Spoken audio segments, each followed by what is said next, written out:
Torah Mem, Torah 40, Likutei Moharan. So we learned that HaKadosh Baruch Hu is with us, and the main way for us to find Him is to observe, to look inside, and not to try to find Him outside. Because if a person really wants to find Hashem Yitbarach outside, so it's a certain way of showing your lack of faith, lack of confidence, like you need to do something to bring Hashem Yitbarach. But this is something that I'm thinking a lot about it. You see that the rabbis, you see righteous people are all like they're handcuffed. The Rabbanut Mekaberet et Be'alea, they're all buried. They're not able to bring out the light of Hashem Yitbarach to the world. And even Tanaim and Amoraim were crying not to come to the world in this generation, because they were so afraid from the tests of this generation. But Rabbi Natan, he said, I'm ready to come in a lifetime again, and just I want them to promise to me one thing, that they're going to give me the merit to say Tikkun HaKlali one time on the Tzion of Rabbeinu HaKadosh, of Rabbi Nachman Breslev in Uman, and that's it.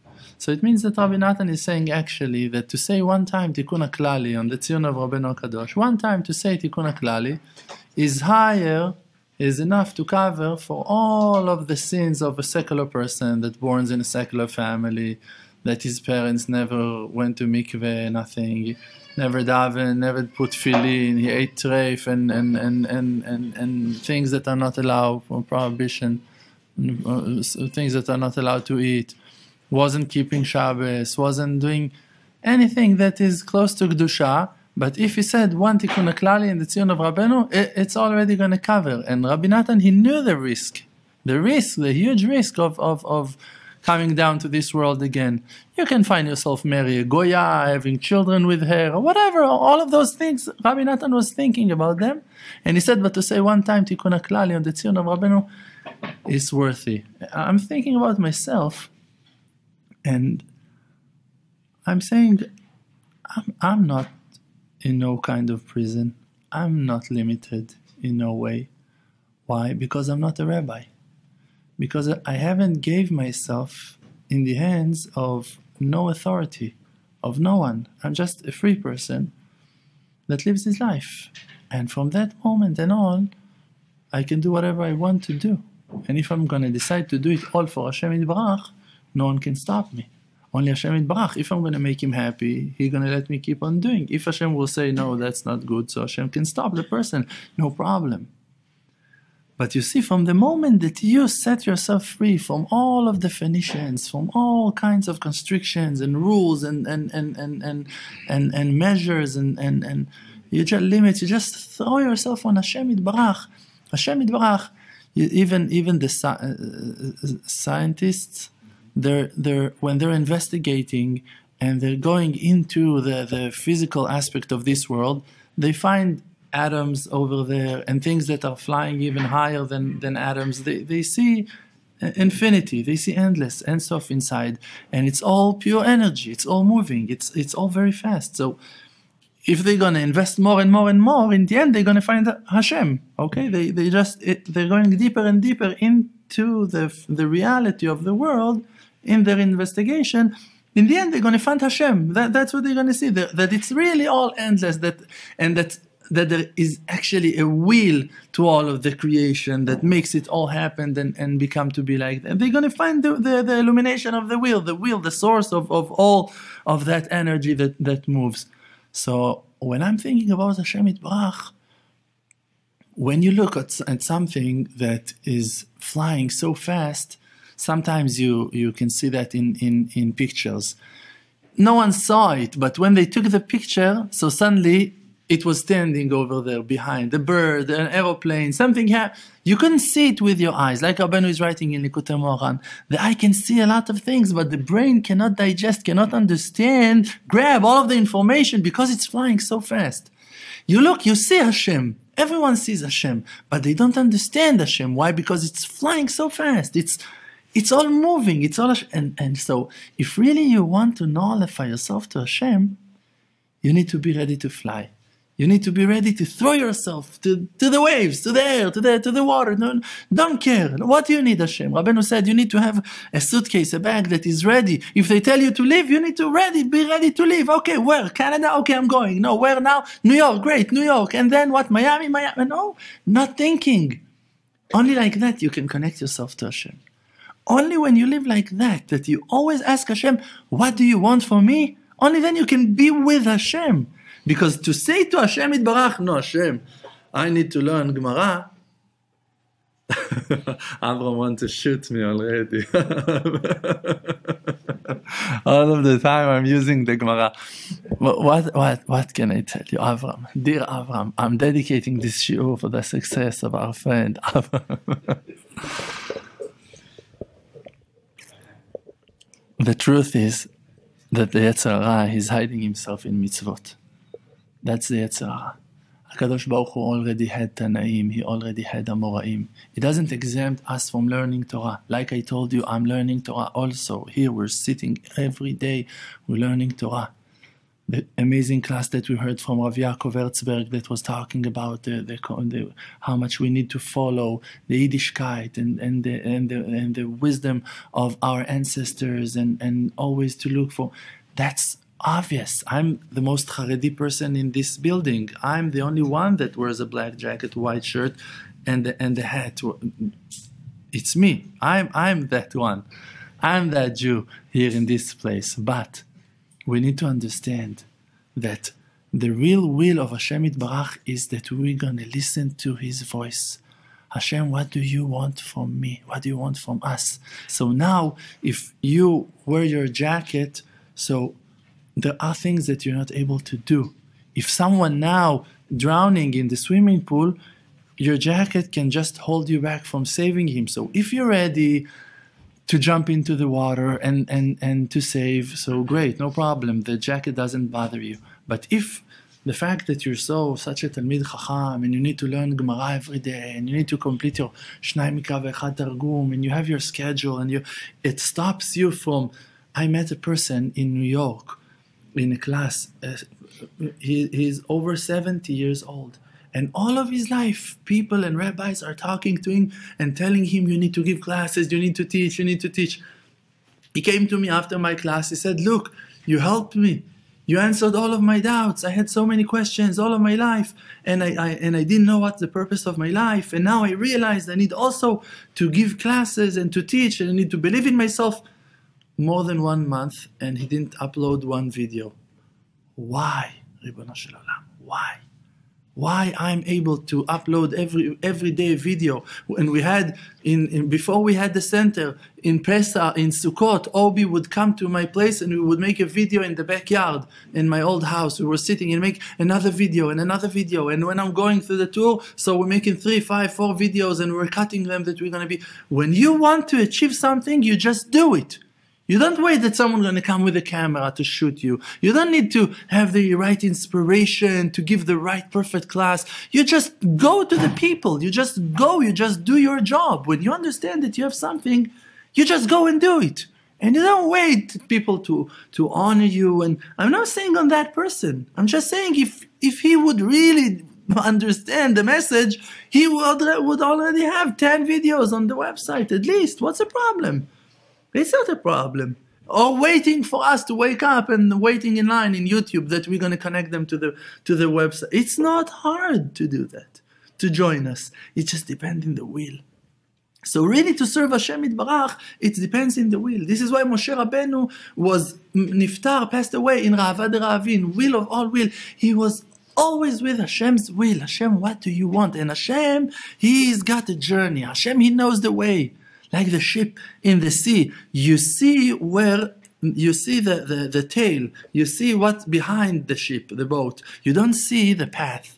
Only Hashem, He knows the path. Hashem is leading you. So when Hashem is leading you, like the Baal Shem Tov was riding his chariot, his horses, he would say to the rider, turn to us, let's learn Torah. What are you doing? Hashem going to take like Rav Berland. Hashem going to take the wagon. Hashem going to take the horses. Come, turn to our direction. So, first time of his life is, okay, Okay, and he told him, no, don't worry, come, don't worry. That's what Hashem is doing with you. That's what Hashem is doing with you. I once told that in the class, and Obi reminded me that story a few days ago. There was a person that is falling from a cliff, and he's rolling on the ground, on the mountain, the back of the mountain, and he's falling and falling and falling, and then he screams to Hashem Yitbarach because he sees himself is about to crash, and he's screaming, Hashem help me, Hashem save me, Hashem please, and suddenly he grabs some grass or something, and he stopped, and then he hears the voice of Hashem, the Shekhinah Kedosha, Bat Kol, tells him, you saw? He said, yes. It's Hashem, I helped you. Yes, I saw. So now let go. Let's see you now, let go. Let go of that rope. Let go all of your confidence, all of your security, all of your savings, all of your health insurance, all of your imaginations. Because if Hashem will want to take your poor soul back to heaven, He will not going to call your lawyer to ask if it's allow or not allow. Hashem's just going to take you in a minute. And if Hashem wants to give you long life, no one will be able to stop Him. There were people that stayed for 17 days. I told you, 72 people in one cattle car on the way to one of the camps, to Auschwitz, I think, or maybe to Treblinka. 72 people survived for 17 days with no food, with no water, nothing, just starving to death. And when they came down from the wagon in the end, they didn't receive no food, no good meal, nothing to drink. It was not allowed to drink over there in Auschwitz. It's not allowed. Sorry. Part of the system, part of the rules. You're not allowed to drink here. Okay, so they went to work. That's what's going on. When Hashem Yitbarach wants you to survive, 72 people survived like that. You cannot take the soul from the person until HaKadosh Baruch Hu, it's going to be a skeleton and he's going to be alive, if Hashem wants him to be alive. The skeleton going to live, just going to live. If Hashem wants to give him life, he's going to live. He will never going to die. Pinchas ben Elazar HaKohen, he never died. What happened? He became to be Eliyahu. When he wants to, Hashem wants, he's going to become to be Eliyahu Navi. And Eliyahu, in the end, went up to heaven in a flaming chariot, firing horses, flying to heaven. So who? Pinchas ben Elazar. 500, 600 years he was walking, traveling, changing names, going, replacing houses, going, moving, traveling, talking to people. 800 years. And then back to heaven. Why? Because Hashem decided. If we want to believe in Hashem Yitbarach, we need to understand who we believe in. There is an amazing story on the head of the amazing Chassidut of Chernobyl. His name was Rabbi Menachem Nachum Chernobyl. He was the father of Rav Mordechai Chernobyl. He was the first one of the Chernobyl Chassidut. And he was orphaned. His parents passed away when he was very young. And his uncle, if I'm not wrong, his uncle took him to his house, to live in his house. One day, the father, that uncle, came back to the house and he bought some, I don't know, small knives or something to every child. He gave, maybe it was before Rosh Hashanah, or I don't know what, but he bought few knives to every one of his children, and to the little kid, Menachem Nachum, he forgot to buy. That person went and bought 5 knives to his 5 children, and he forgot to buy for Menachem Nachum. So Menachem Nachum, he went to the Beit Knesset, and he was holding the parochet of the Sefer Torah, the covering of the Sefer Torah, and he was crying to Hashem Yitbarach, and he was crying, why everyone can have that small knife, and why can't I? Why can't I have that small knife? And he's shaking the parochet, moving the parochet like that, and in the end, suddenly, while he's crying to Hashem Yitbarach, please Hashem, please, a small knife fell from the Aron HaKodesh, from Hashem. Hashem just made that knife just for him.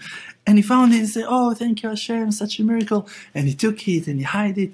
And then when he came back home, so with the time, so in the house they found out that he's got also a knife, and so they suspected him that maybe he's stolen that knife, and where you got that knife from?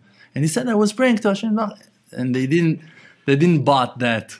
So the uncle over there, he decided to test him, and he came back in the next day, and he bought only 5 golden coins, and to every kid he gave 1 coin, and to Menachem Nachum he forgot to give that coin. And he gave everyone, he said, oh, I'm sorry, I didn't bought you that coin, I'm so sorry, next time I'll give you. And Menachem Nachum was so sad, and he went to the Bet Knesset, and he was holding the parochet shel Sefer Torah, and his uncle was tracking, going after him, looking, spying, and he looked from the window of the Bet Knesset, and he saw that when he was crying to Hashem Yitbarach, and shaking the parochet, suddenly a golden coin fell from the parochet, and he found that golden coin, and he was holding it. Thank you, Hashem. Thank you, Hashem. So I said to myself, do you believe in that story or not? And I'm telling you from my heart, I don't have the slightest doubt on the truth of that story. I know for 100%, perfect, round 100%, that it's true, that it's real. I don't have a doubt about it. What's dividing us from having those kinds of miracles? Because I read thousands of stories like those from tzaddikim. What's the difference between us to him? His tmimut, his simplicity. He's just going to talk to Hashem Yitbarach in 100% faith and understanding that Hashem Yitbarach is there, and that Hashem, he is the one that answers the prayers. And he was so innocent, he was so pure, just to talk like that to Hashem, that Hashem answered to him. The only thing that is stopping us from having miracles like those, exactly according to what that we need to answer our requests, it's only we lack of tmimut v'pshitut. On that, Rabbi Natan Mibreslev said, I was yotzei yedei chova, I was fulfilling my obligation to Rabbi Nachman, to all of the advice of Rabbeinu HaKadosh, but there is one thing. He was doing enough Hitbodeduyot, he was learning enough Torah, everything that Rabbeinu commanded him, he was doing the best. He testified himself, he said, I checked myself.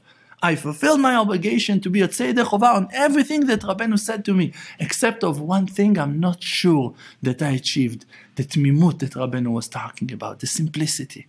And Rabbi Natan was so simple, he was so tamim, he was so naive, he was doing everything. But Rabbeinu's intention was that we're really going to be like that little child, that he doesn't look, he's got only Hashem Yitbarach with him in life, and that's it. And that's exactly how a Jew should live his life. That you need something, you have Hashem Yitbarach, and no one else. I told you that story. A friend of mine told me that he was doing long hitbodedut on parnasa, please Hashem, bringing money, please Hashem, we need to pay rent, please Hashem, whatever, cover the debts, whatever. And then he said, in the end of the hitbodedut, he had that thought, and if you're not going to answer me, so I'm going to call my father-in-law. He had that thought. If you still have your father-in-law somewhere in the options, so you didn't fulfill your obligation of tamim. You're not tamim bichlal. If in the end you have someone else to count on, and you're counting on a person, it shows the level of your faith. It's pathetic. That's not faith in Hashem. We, as the nation, we as the followers, we as the ones that are claiming to have faith in Hashem Yitbarach, we need to commit ourselves completely to Hashem Yitbarach. And it means to believe in miracles. To understand that Hashem Yitbarach now took you out from Beit HaMidrash and you cannot learn. It doesn't mean that Hashem Yitbarach is not helping you to grow and to succeed and to achieve big things. And things that you can achieve, in the army when you serve, so you need to, I don't know how you call the dargot, the levels that you receive in the army after, how you call that? Promotions. It takes sometimes, 8 months in that job, and then you're promoted to the next job, and it's they're changing your level, your status. I don't know what they call that. Rank. So, but in a war, if you were a very good soldier, in a week, in an hour, in a minute, you can become an officer, a very important level, just because you've shown your loyalty and your courage, and you were brave and strong, and your abilities, and then it's a shortcut. In a week, suddenly you achieved something that another person in 3 years is going to take him, and also will not going to be so respected as you. So it's exactly how it's going for us in life. If you want to find Hashem Yitbarach, it's life of Mesirut Nefesh.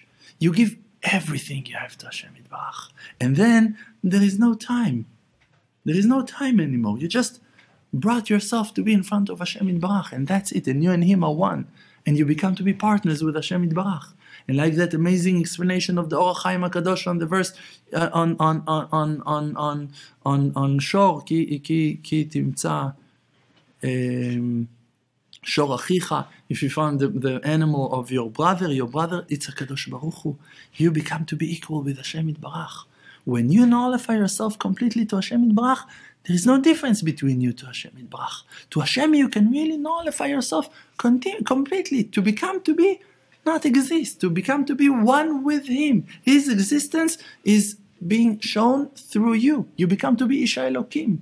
And then you can open the sea, and you can bounce from one land to the other, and you can do whatever you want. Why? Because you do it all for Hashem. I believe in that completely. I don't have a doubt that that's reality.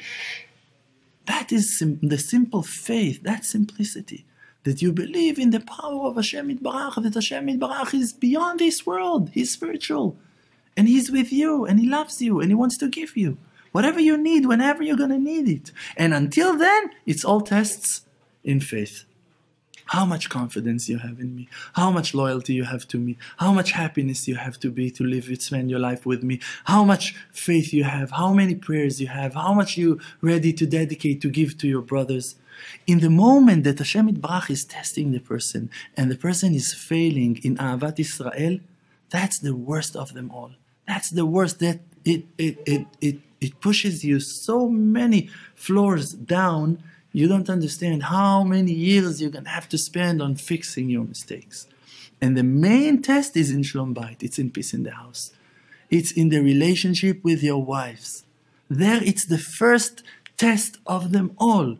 Because over there, if your wife, she have complaints on you, and you don't get it, that it's Hashem, and you're not ready to nullify yourself to the will of Hashem. People are telling me, I don't know, I don't have time, I don't know what to do.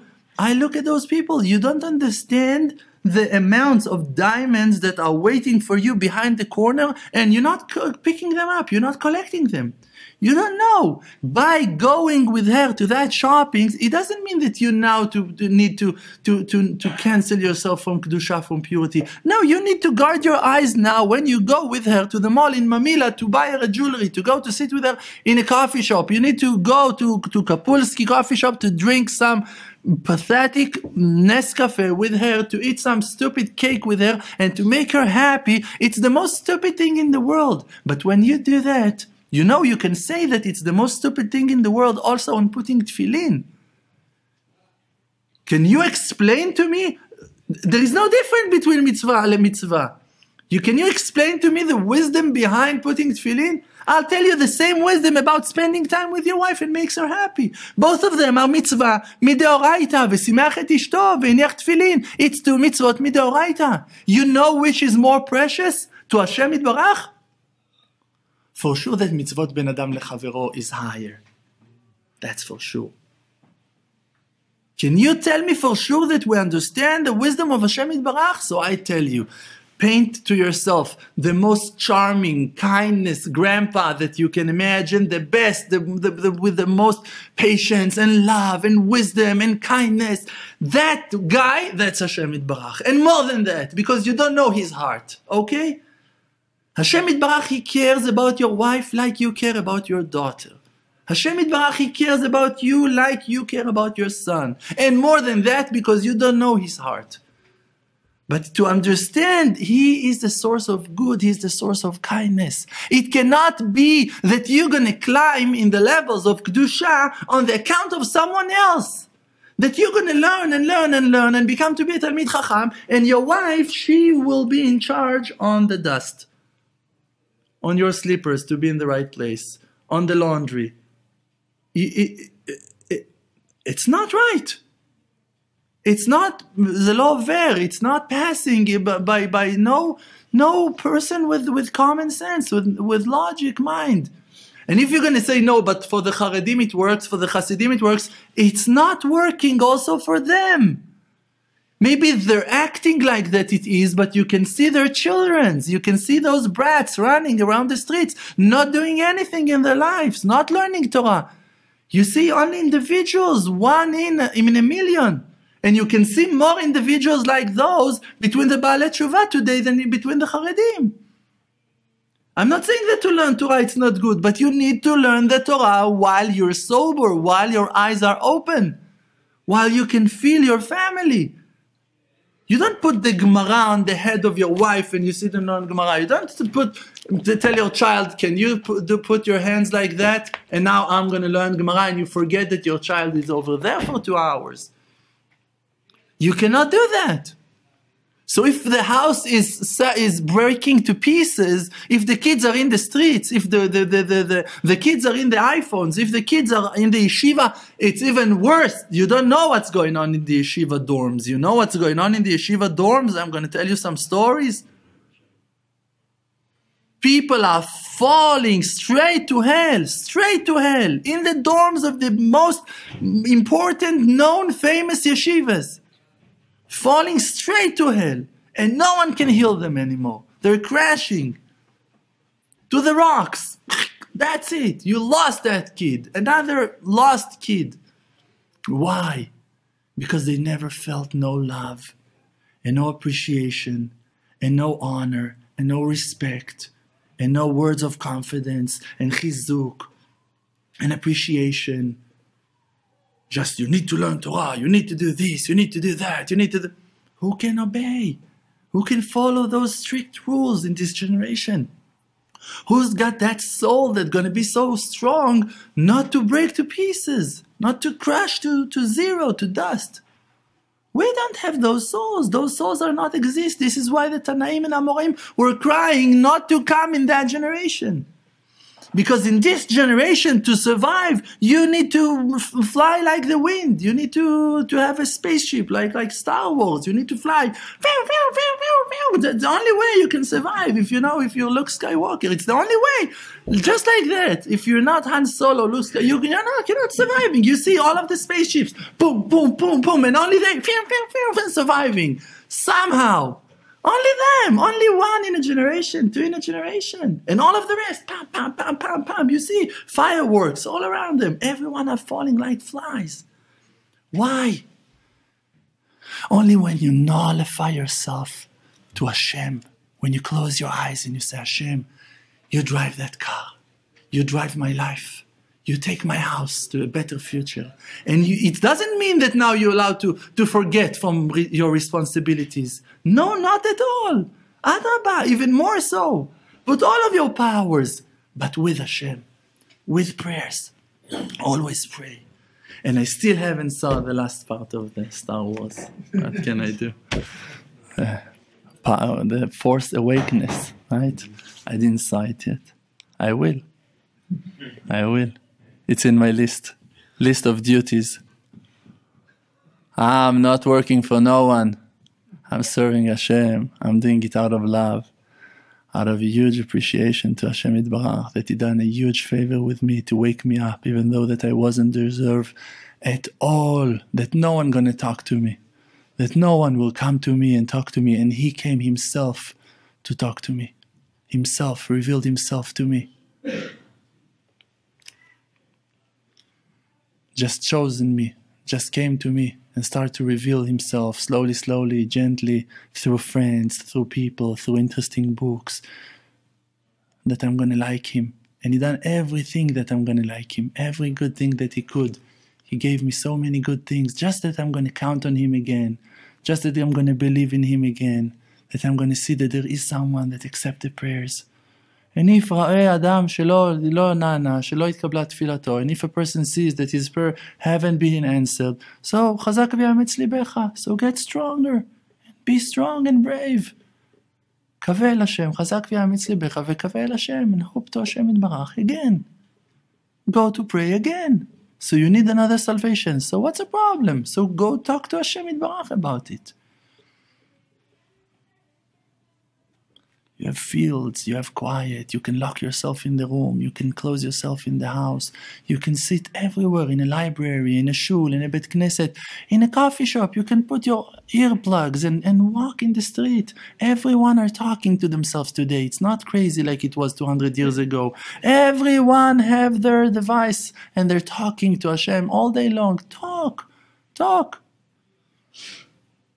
to Hashem. Someone says, on the phone, what's the problem? Huh? On the phone. Thank you. Chazak u'baruch. Hey, what's up, guys? It's Obi from the Emunah channel here in Jerusalem. I'm the guy behind the camera of that class that you just watched. Subscribe to the channel.